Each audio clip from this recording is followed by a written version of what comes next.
Hi, I'm Josh Emett and I am doing a collab with Woop. We are cooking crispy chicken thighs, creamy orzo with pumpkin and crispy sage leaves. Absolutely delicious. Okay, so the first thing we're going to do is fry our sage leaves. So you literally just fry them in a little bit of oil or clarified butter until they're really, really nice and crispy. Then we're going to put them on the side and they're going to be our garnish for our dish later on. So same pan, and we're going to go straight in with our chicken thighs, which have been lightly marinated. And just keep that on a nice medium heat. They take about 3 to 4 minutes each side. Meanwhile, we're going to trim our broccolini stems.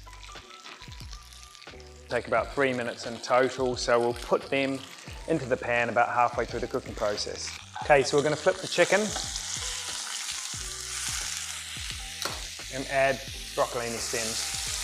Doing all this over a nice medium heat and a pinch more salt at this stage as well. Slice the shallot.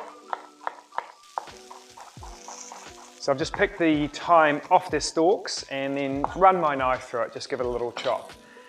Chicken's ready to come out, and the broccolini stems, reserve that on the side. The genius of this dish is that it is literally a one-pan wonder. Much more oil back in the pan and in with your shallots and thyme. You can just stir that round a little bit and then allow that to pick all the little pieces up off the pan. A little knob of butter in the pan, add your orzo. So you toast it off a little bit just to bring out some really lovely nutty flavour, and then we'll add our pumpkin stock on that and away we go. And simmer that for 8 or 9 minutes. So the orzo's been on 8 or 9 minutes, 90% cooked. We're going back in with the broccolini and the chicken back on top. And reduce the heat right down and then lid on, let it steam for about 2 to 3 minutes just to heat all the way through.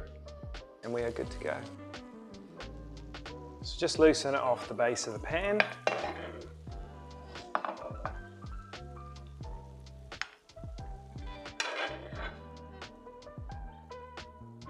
Just gently slice the chicken into a few little slices, make it easier to eat for presentation. So chicken on top, a couple of little dollops of the Dijon creme fraiche, and finish with toasted hazelnuts. And then the best part, crispy sage leaves. Okay, so there we have it. Roast chicken thigh, creamy pumpkin orzo, crispy sage leaves, hazelnuts, just magic.